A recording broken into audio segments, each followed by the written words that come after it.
మహాపరిశుద్ధుడా, మహోన్నతుడా, నీకు వందనాలు, స్తుతులు, స్తోత్రం నాయన. మమ్మల్ని ఇంతవరకు దీవించి ఆశీర్వదించావు. నీ కృపలోనే మమ్మల్ని భద్రం చేసుకున్నావు నాయన. ఈ దినమున తల్లి గారి యొక్క జ్ఞాపకార్థ కూడికలోనికి మమ్మల్ని అందరినీ కూడా సిద్ధపరిచినటువంటి విధానం బట్టి స్తోత్రం చెల్లిస్తున్నాను నాయన. ఇంతవరకు పాటల ద్వారా నేను కీర్తించు, నేను మహిమపరుస్తున్నాము. ఈ సమయంలో ఈ వాక్యమును మేము కొన్ని నిమిషములు ధ్యానించగా వాక్యము ద్వారా మాతో మాట్లాడి మీరు మహిమ పొందండి. పిలుచున్న ప్రతి బిడ్డను కూడా మీరే దర్శించి దైవాశీర్వాదంతో నింపమని ప్రార్థిస్తున్నాను. నేను రాస్తున్నాను, నన్ను దీవించి ఆశీర్వదించిన ఆయన బలపరచండి. నీ యొక్క శిరోచాటును మనం చేసుకుని నీ యొక్క చాటును భద్రం చేసుకుని బలపరిచి వాడుకుని మీరే మహిమ పొందామని త్వరగా వచ్చుచున్న పెళ్లి కుమారుడైన యేసుక్రీస్తు నామములో అడుగుచున్నాను తండ్రి. మరణాత. దేవునికి మహిమ కలుగుగాక. మరి దేవుని ప్రేసగమా, దేవుని నామమున మీ అందరికీ శుభములు కలుగుగాక. దేవుని యొక్క పరిశుద్ధ గ్రంథములో మరి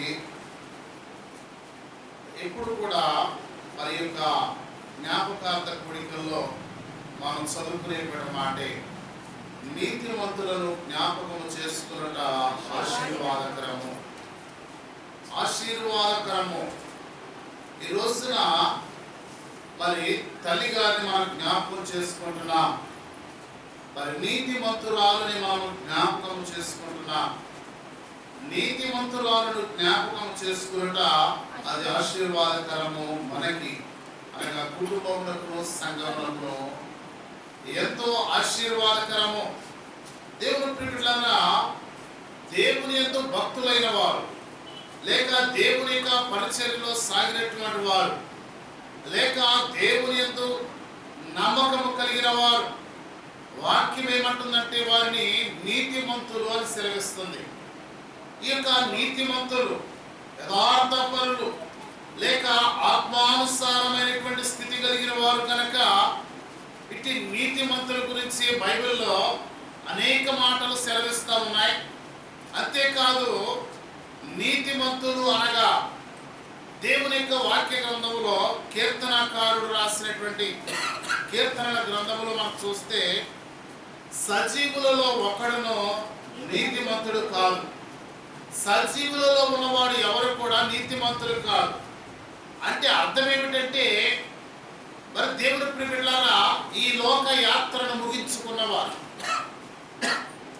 ఈ లోకములో నీతిగా యథార్థముగా దైవ భక్తిని వారు ప్రదర్శిస్తూ తమ యొక్క ఆత్మీయ జీవితాన్ని వారు నమ్మకముగా కొనసాగించుకున్న వారిని నీతిమంతుడు లేక నీతిమంతురాలు అంటుంది. అందుకే దేవుడు ఒకానొక సందర్భంలో అంటాడు, నీతిమంతుడు లేడు, ఒక్కడు లేడు. నీతిమంతులైన వారు లేరు. ఈ భూలోకములో మనం చూస్తే దేవుడు ప్రియులారా, నీతిమంతులైన వారు లేరట, ఒకరు కూడా లేరు అని దేవుని యొక్క వాక్యం సెలవిస్తూ ఉంది. దేవుడు ప్రియులారా, మరి ఎవరు నీతిమంతులు అని మనం చూస్తే ఆ కీర్తన గ్రంథంలో మనం చూసినట్లుగా దేవుని ప్రియులారా, సజీవులలో ఒకడును నీతిమంతుడుగా ఎంచబడడు. అనగా మృతులైన వారు, దైవానుసారముగా మృతులైన వారు, ప్రభునందు నిద్రించిన లేక ప్రభునందు మృతులైన మృతులు వారు ధన్యులు అన్నట్లుగా దేవుని యొక్క వాక్య గ్రంథం సెలవిచ్చే మాట ఏమిటంటే వారే నీతిమంతులైన వారు. దేవుని ప్రియులారా, నేటి కాలములో నీతిమంతులనగా ప్రభునందు నిద్రించిన వారిని మనము జ్ఞాపకం చేసుకోలేనటువంటి పరిస్థితుల్లో ఉన్నాము. కారణం ఏమిటంటే వారి ద్వారా మనకి ఎటువంటి ప్రయోజనం లేదనుకుంటాం మనం. కానీ దేవుని వాక్యం ఏమంటుందంటే వారిని జ్ఞాపకము చేసుకోవటమే ఆశీర్వాదకరము. మరి దేవుని ప్రియులారా, మనుషులను బ్రతికున్న వారిని జ్ఞాపకం చేసుకుంటే వారి గురించి మనం గొప్ప చెప్తా ఉంటే వారు ఏదో సహాయం చేస్తారని అన్నట్లుగా మనము మనుషుల గురించి గొప్పలు మాట్లాడుకుంటూ ఉంటాం. వారు మేలు చేస్తారని, వారి ద్వారా సహాయం పొందొచ్చు అన్నటువంటి ఉద్దేశము కలిగి మనము ప్రవర్తిస్తూ ఉంటాము. కానీ దేవుని ప్రియబిడ్డలారా, అది ఏమాత్రము కూడా మంచిది కాదని దేవుని యొక్క వాక్యము బహు తేటగా తెలియపరుస్తుంది. దేవుని ప్రియబిడ్డలారా, దేవుని యొక్క వాక్య గ్రంథంలో మనం చూస్తున్నాము, వీరు పరిశుద్ధులైన వారు, ఈ లోకములో ఉండేవారు కాదు. రోమా పత్రికలో మనం చూసినప్పుడు 6వ అధ్యాయము 17వ వచనం చదువుకుందాము. మీరు పాపమునకు దాసులై ఉంటిరి గాని ఏ ఉపదేశమున క్రమమునకు మీరు అప్పగింపబడినో దానికి హృదయపూర్వకముగా లోబడిన వారై పాపము నుండి విమోచింపబడి నీతికి దాసులైతిరి. ఇందుకు దేవునికి స్తోత్రము. స్తోత్రము. ఈ శరీర బలహీనతను ఒక్క నిమిషం అమ్మా, ఆ వాక్యములో మనం చూస్తే దేవుని ప్రియబిడ్డలారా, చనిపోయిన వాడు పాపము నుండి విముక్తి పొందినవాడు. దేని నుండట? చనిపోయిన వాడు పాపము నుండి విముక్తి పొందినవాడు కనుక వారే నీతిమంతులు, ప్రభునందు నిద్రించిన వారు నీతిమంతులు. ఎంతో మంది భక్తులైన వారు ఉన్నారు, పరమ భక్తులైన వారు ఉన్నారు. నేటి కాలములో ఆయా సందర్భాల్లో మనము సమాధుల మీద కొన్ని పేర్లు చూస్తాం. నా పరుగులు పొదముట్టించితినని, అంతేకాకుండా ఒక ప్రత్యేకమైనటువంటి మాట ఉంటుంది. మరి ఆ సమాధి చూడగానే ప్రభునందు నిద్రించిన ఉంటుంది. దేవుని ప్రియబిడ్డలారా, ప్రభునందు నిద్రించిన దేవుని ప్రియబిడ్డలారా, ప్రభునందు నిద్రించినటువంటి మృతులు ప్రకటన గ్రంథంలో మనం చూసినట్లుగా వారు ధన్యులు అని సెలవిస్తుంది. వారు తమ ప్రయాసలు మాని ఏం చేస్తున్నారట? విశ్రాంతి పొందుతున్నారు. దేవుని స్తోత్ర. వారు తమ ప్రయాసలు మాని వారు విశ్రాంతి పొందుతున్నారు. వారి క్రియలు వారి ఎమ్మట వెళ్ళిపోవును. దేవుని ప్రియబిడ్డలారా, ఈ యొక్క నీతిమంతులైన వారు మరి విశ్రాంతి పొందుతున్నారు. ప్రభునందు మృతి నొందినటువంటి మృతులైన వారే నీతిమంతులను మనం చెప్పుకుంటున్నాము. ఈ నీతిమంతులే దేవుని యొక్క సన్నిధానములో వారు నెమ్మది పొందుతున్నారని దేవుని యొక్క వాక్యము సెలవిస్తూ ఉంది.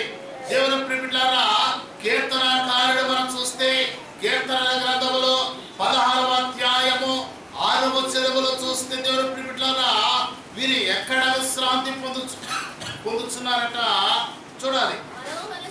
మనోహరమైన స్థలములలో నాకు పాలు ప్రాప్తించెను. ఏ స్థలములో? మనోహరమైన స్థలములలో నాకు పాలు ప్రాప్తించెను.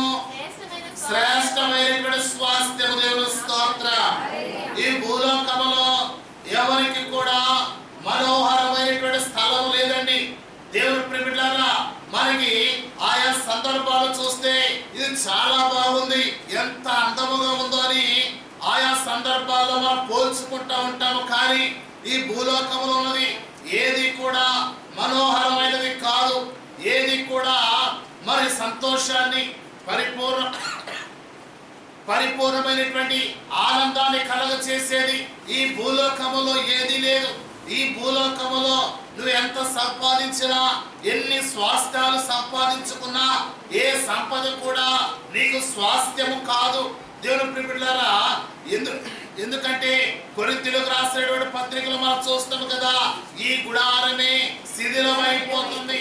ఈ గుడారము శిథిలమైపోతుంది. ఈ గుడారమును మనము విడిచిపెట్టాలి. ఈ నివాసమును మనము విడిచిపెట్టాలి.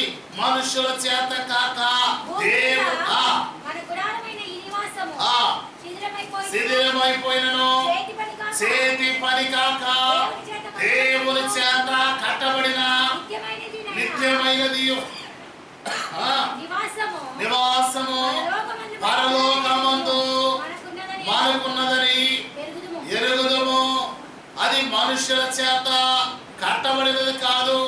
అది మనుషుల చేత నిర్మించబడినది కాదు. మనుషుల చేత కట్టబడినదే మనము మనోహరమైనది అనుకుంటా ఉంటాము. దేవుని ప్రియబిడ్డలారా, మరి మనము ప్రపంచంలో కానీ దేశంలో కానీ ముఖ్యమైనటువంటి పట్టణాల గురించి మనం చూస్తే ఈ పట్టణాల్లో కొన్ని కట్టడాల్లో కొన్ని ప్రాముఖ్యమైనవి కనిపిస్తూ ఉంటాయి. తాజ్ మహల్ అని లేక కొన్ని సుందరమైనటువంటి ప్రదేశాలు కనపడుతూ ఉంటాయి. మరి దేవుని బిడ్డలారా, ఈ తాజ్ మహల్ కూడా మరి మనుషులు కట్టారు. ఈ మనుషులు కట్టినదే చాలా సౌందర్యముగా ఉందని మురిసిపోతూ ఉంటారు. అనేకులు ఆ యొక్క తాజ్ మహల్ చూడటానికి వెళతా ఉంటారు. అది దేవుని బిడ్డలారా, అది ఏమి ఇల్లు కాదు, ఏది కూడా మనుషులు నివాసం ఉండేటువంటి స్థలము కాదు, కానీ అది కేవలము సమాధి. ఏంటి చెప్పండి, అది కేవలము సమాధి. మరి దేవుని బిడ్డలారా, ఈ సమాధి ఎంత మనోహరమైనది అనుకుంటే, దేవుని బిడ్డలారా, మనుషుల చేత కట్టబడినవి చాలా సంతోషాన్ని కలుగజేస్తుంటే, ఉల్లాసాన్ని కలుగజేస్తూ ఉంటే, దేవుని బిడ్డలారా, దేవుని చేత కూడా కట్టబడినది ఒకటి ఉంది. అది మనుషుల చేత కాకని ఉంటుంది అక్కడ వాక్యంలో. ఎవరి చేతమా? మనుషుల చేత కట్టబడలేదని. ఎవరి చేత కట్టబడిందట? దేవుని చేత కట్టబడింది, దేవుని చేత నిర్మించబడింది. అది పరలోకము. దేవుని స్తోత్ర. ఈ పరలోకమే మన శాశ్వతము. ఈ పరలోకమే ప్రతి వారికి కూడా శాశ్వతము. ప్రతి వారు కూడా పరలోకానికి వెళ్ళాలి. వెళ్ళాలా అమ్మా? వెళ్ళాలంటే, ఆ పరలోకానికి వెళ్ళాలంటే ప్రయాసపడాలి కదా. ఆత్మీయ జీవితములో నీతిమంతులుగా తీర్పు పొందాలి. దేవుని ప్రియమిత్రులారా, భక్తి గత కాలంలో యోబు గారి గురించి మనం ధ్యానించాం. యోబు గారి గురించి మనం ధ్యానిస్తే, ఆ యోబు గారు ఎలాంటి వాడట? యథార్థము కలిగిన వాడు, భక్తి కలిగిన వాడు, సత్యము కలిగిన వాడు, అంతేకాకుండా చెడుతనమును విసర్జించిన వాడు, దేవుడంటే భయము భక్తి కలిగిన వాడు. దేవుని స్తోత్ర. ఈ లక్షణమును కలిగి ఈ లోకములో మనం జీవిస్తే, దేవుని బిడ్డలారా, ఒక దినమున దేవుని చేత కట్టబడినటువంటి ఇంటిలోనికి వెళ్తాము. దేవుని చేత కట్టబడినటువంటి పరలోకములోనికి వెళ్తాము. అది మనుషుల చేత కట్టబడినది కాదని మనం చెప్పుకున్నాము. అది చాలా సుందరమైనది. దేవుని బిడ్డలారా, ఆ స్థలములో కేవలము పరిశుద్ధులే ఉంటారు. మరి దాకా అనేకులు అనేక దేశాలు చూస్తున్నారు ఆ యొక్క సమాధిని చూడడానికి. సమాధి అంటే ఒప్పుకోరేమో బహుశా మనుషులు. అది ఒక తాజ్ మహల్ అని గొప్పగా చెప్పుకుంటారు, కానీ దాని పేరేంటంటే వాస్తవానికి సమాధి. సమాధి అంత అందముగా ఉందని ఆశ్చర్యపోతుంటే, పరలోకము ఎంత ఆశ్చర్యముగా ఉంది. పరలోకములో దేవుని ప్రియమిత్రులారా, ఒక శ్రేష్టమైనటువంటి విధానమును మనం చూడగలుగుతాం. ఆ పరలోకములో చీకటి లేదు. ఆ పరలోకములో బంగారపు వీధులు ఉన్నాయి. ఆ యొక్క పరలోకమే వజ్ర వైడూర్యాలతో కట్టబడింది. 12 పునాదులు కలిగి దేవుని ప్రియమిత్రులారా, దాని గురించి వర్ణించుకుంటూ పెడితే అనేక విషయాలు మనకు కనపడుతూ ఉంటాయి. కనుక దేవుని ప్రియమిత్రులారా, అంత గొప్ప పరలోకాన్ని మనం ఏ విధంగా వర్ణించాలి? అటువంటి స్థలంలోనికి మనందరము కూడా వెళ్ళటానికి మనము సిద్ధ మనస్కులు కలిగి ఉండాలి. అయితే దేవుని ప్రియమిత్రులారా, దేవుని యొక్క వాక్య గ్రంథములో ఆ యొక్క మనోహరమైన స్థలములో నాకు స్థలము లేక నాకు స్వాస్థ్యము ప్రాప్తించినట్లుగా, దేవుని ప్రియమిత్రులారా, ఈ రోజున తల్లి గారు ఎక్కడ ఉన్నారంటే, లేక మన యొక్క తండ్రి గారు ఎక్కడ ఉన్నారంటే, వారు ఒక శ్రేష్టమైనటువంటి స్థలంలో ఉన్నారు. వారు మనోహరమైనటువంటి స్థలంలో ఉన్నారు. దేవుని ప్రియమిత్రులారా, మనందరినీ కూడా వారు విడిచిపెట్టారు. దేవుని ప్రియమిత్రులారా, మనుషులతో లేక అదే కొరింథీయులు రాసినటువంటి పత్రికలో మనం చూస్తే, ఈ దేహముతో ఉన్నంత వరకు కూడా దేవునికి దూరమై ఉన్నామని ఎరిగి. ఏమై ఉన్నామట? చెప్పాలి, ఏమై ఉన్నామట? ఈ దేహముతో ఉన్నంత వరకు కూడా దేవునికి దూరస్తులమే. ఈ రోజున ఈ దేహముతో ఉన్నటువంటి మనలో చాలా మంది దేవుని మందిరంలోనికి లేక అమ్మగారి యొక్క జ్ఞాపకార్థంలో చాలా మంది రాకపోయి ఉండొచ్చు, రాలేదు కూడా. ఆమె రాలేదా? మాట్లాడండి. రాలేదు, కనపడుతున్నారు కదా. అంటే వచ్చిన వాళ్ళు వచ్చారండి. అంటే అదే దేహముతో ఉన్నవారు దేవునికి దూరముగా ఉంటారంటే అదే అర్థం అన్నమాట. పని ఉంటుంది, లేక ఆ టైంలోనే ఏదో ఒక పనులు కల్పించుకుంటూ ఉంటారు. ఈ దేహమును విడిచిపెడితే పనులు ఉండవు. ఉంటాయా? మాట్లాడండి. ఏం పని ఉంటుంది? ఏం పని లేదు అక్కడ. ఈ దేహమును విడిచిపెడితే పని ఉండదండి. ఈ దేహమును విడిచిపెట్టిన వారు దేవుని రాజ్యములో వారు నెమ్మది పొందుతూ ఉంటారు. ఆ రాజ్యములో విశ్రాంతి. యెషయా గ్రంథంలో చూస్తాము, ఇదిగో ఇదే నిజమైన విశ్రాంతి అన్నాడు. దేవుని స్తోత్రం. ఏమిటట? నిజమైన విశ్రాంతి. ఈ భూలోకములో ఏ మనిషికి కూడా ఏమి లేదు చెప్పండి, నిజమైన విశ్రాంతి లేదు. నిజమైన విశ్రాంతి ఎక్కడ ఉంది? దేవునిలో, దేవునితో ఉంది. కనుక దేవుని ప్రియబిడ్డలారా, దేవుని యొక్క వాక్య గ్రంథములో మనం చూస్తే ఈ దేహముతో ఉన్నంత వరకు కూడా దేవునికి దూరము. అయితే దేహమును విడిచినటువంటి మన తల్లి అయి ఉండొచ్చు, మన తండ్రి గారు అయి ఉండొచ్చు, మన పితరులైన వారు అయి ఉండొచ్చు, ఎంతో మంది మన సంఘములో ప్రభునందు నిద్రించిన వారు అయి ఉండొచ్చు. వారందరూ కూడా ఎక్కడ ఉన్నారంటే దేవుని సన్నిధానములో దేవునితో ఉన్నారు. అంతేకాదండి, వారు దేవునితోనే కాదు, దేవుని యొక్క పరిశుద్ధులతో ఉన్నారు. దేవునికి మహిమ కలుగును గాక. మనల్ని వదిలేరంటే, మనల్ని విడిచిపెట్టారంటే ఎవరితో ఉంటారు వారు? వెళ్ళి దేవునితోనూ పరిశుద్ధులతో. ఒక్కసారి చదవండి మత్తయి సువార్త 8వ అధ్యాయము 11వ వచనము. అనేకులు తూర్పు నుండి పడమటి నుండి వచ్చి అబ్రహాముతో కూడాను, ఇస్సాకుతో కూడాను, యాకోబుతో కూడాను పరలోక రాజ్యములో కూర్చుందరు. దేవుని స్తోత్రం. ఎక్కడ కూర్చుంటారట? అమ్మా, మనతో కూర్చున్న అమ్మగారు అనుకోండి. ఇంతకుముందు ఎవరితో కూర్చున్నారు? ప్రార్థనలో మనతో కూర్చున్నటువంటి అమ్మగారు, లేక మనతో కూర్చున్నటువంటి నాన్నగారు, అయ్యగారు, వీళ్ళందరూ కూడా ఇప్పుడు ఎవరితో కూర్చోవడానికి వెళ్ళిపోయారట చెప్పాలి.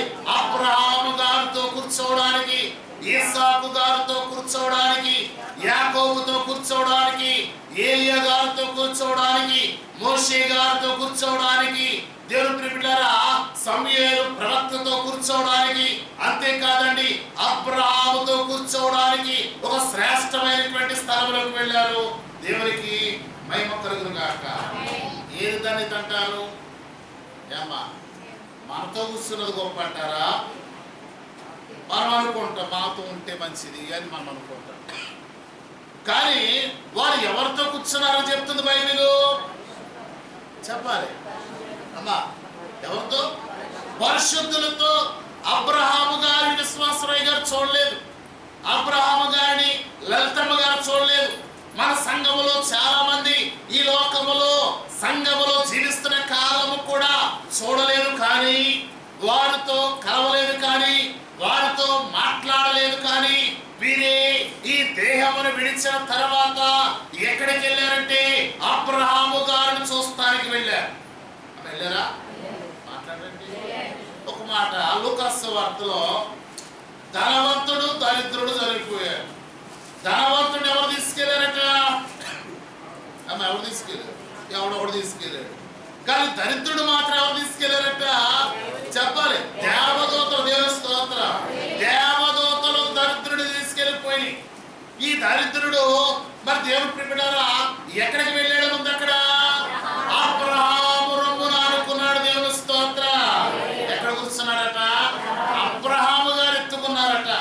అబ్రహాము గారు ఎత్తుకోవడానికి కారణం ఏమిటంటే ఈ యొక్క దరిద్రుడు ఎవరో తెలుసా? విశ్వాసము కలిగిన వాడు, విశ్వాసులకు తండ్రి అబ్రహాము గారు కనుక విశ్వాసము కలిగిన వారందరూ కూడా అబ్రహాము గారి దగ్గర ఉంటారు. దేవుని స్తోత్రం. ఎక్కడ ఉంటారమ్మా? వాక్యం రుజువే కదా. మాట్లాడండి. ఏం రుజువు అండి అంటారా? అబ్రహాము గారు రొమ్మున ఆనుకుని ఉన్నాడు. వీడు పాతాళంలో ఉన్నాడు ధనవంతుడు. అయ్యా ఏమిటయ్యా, ఇదిగో నా ఇంటి ముందు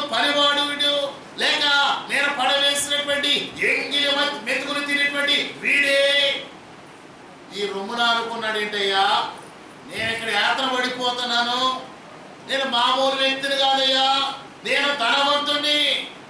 ఏమనుకున్నాడమ్మా? ధనవంతుడు అయితే అయ్యో, కానీ ఏ లేదు వీడికి? విశ్వాసం లేదు. ఏం లేదమ్మా?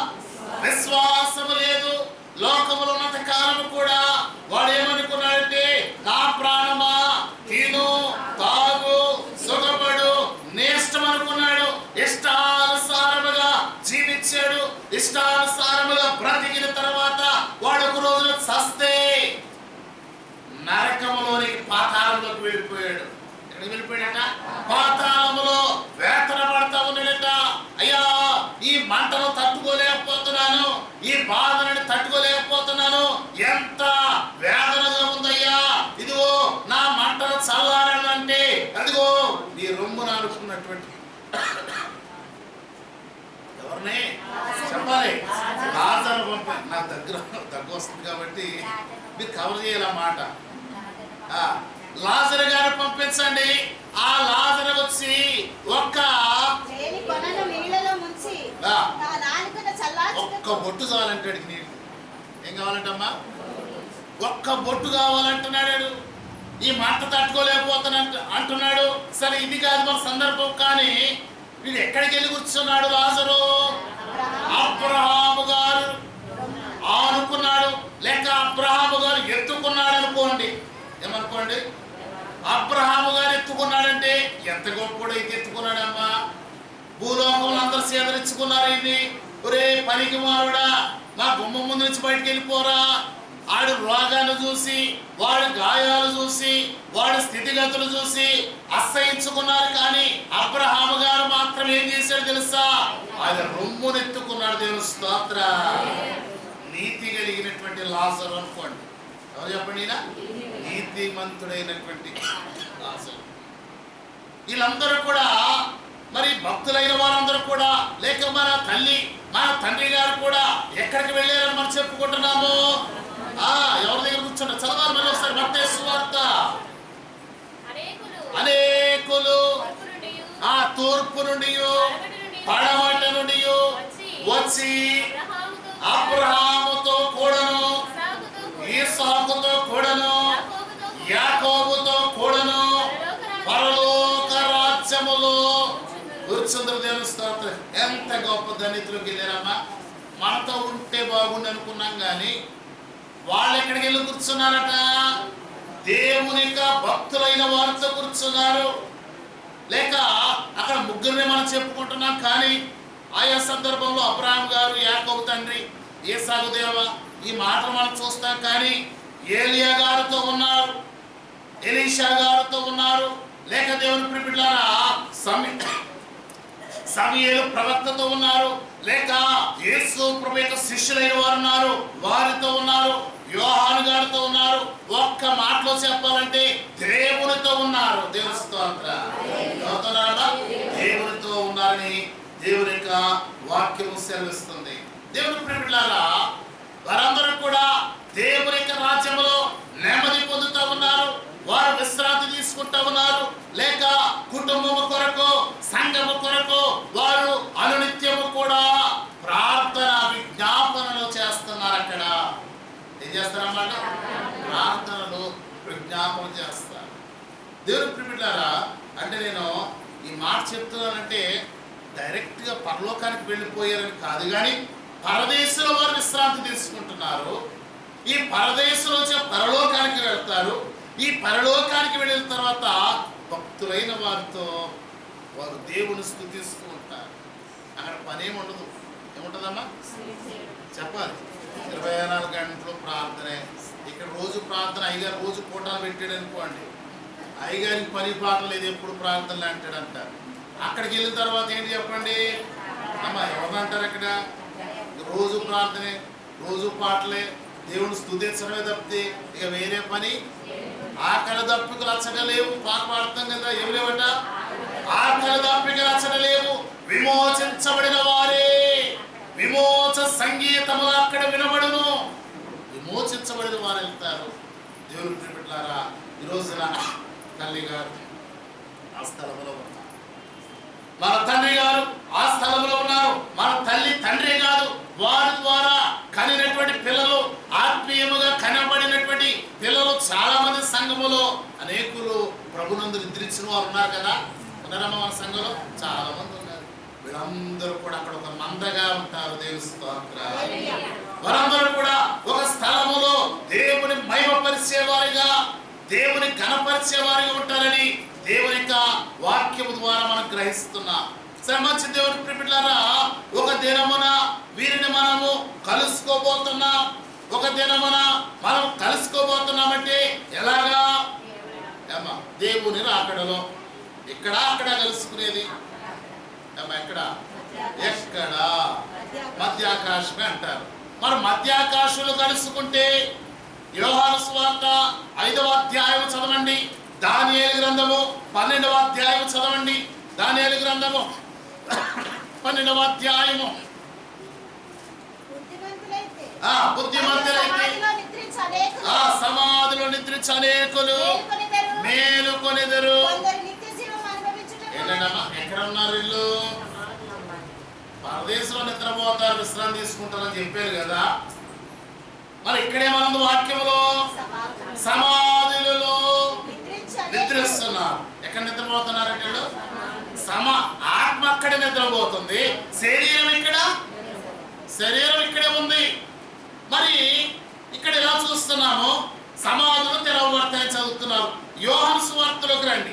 5వ అధ్యాయము 28వ వచనం. ఆ మాట విని నన్ను పంపిన వాని యందు విశ్వాసముంచువాడు నిత్య జీవం గలవాడు. వాడు తీర్పులోనికి రాక మరణంలో నుండి. ఎన్నో వచనమమ్మా? దీనికి ఆశ్చర్యపడకుడి. ఇదిగో ఒక కాలము వచ్చుచున్నది. ఆ కాలమున సమాధులలో ఉన్న వారందరూ కూడా ఆయన శబ్దము విని మేలు చేసిన వారు జీవములోనికి, కీడు చేసిన వారు పునరుత్థానములోనికి. 2 పునరుత్థానాల గురించి అక్కడ